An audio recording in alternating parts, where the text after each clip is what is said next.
பார்வதி அவள் குடும்பம் காக்க வாராளே, வேப்பிலைய கையில் கொண்டு வேதனை தீர்க்க வாராளே, அகிலமே வியக்கும் வண்ணம் ஆதிசங்கரி வாராளே, எட்டு திக்கும் இடி முழங்க ஈஸ்வரியும் வாராளே, கோடி ஜனோ சூழ்ந்திருக்க கூட்டத்திலே வாராளே, தென்றல் வீசும் தோப்புக்குள்ள திரிசூலி வாராளே, வாராளே அம்மா வாராளே, எங்க பார்வதி அம்மா வாராளே,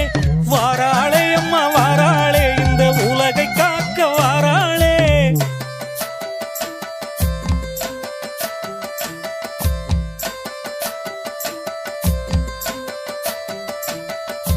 வாராளே அம்மா வாராளே, எங்க பார்வதி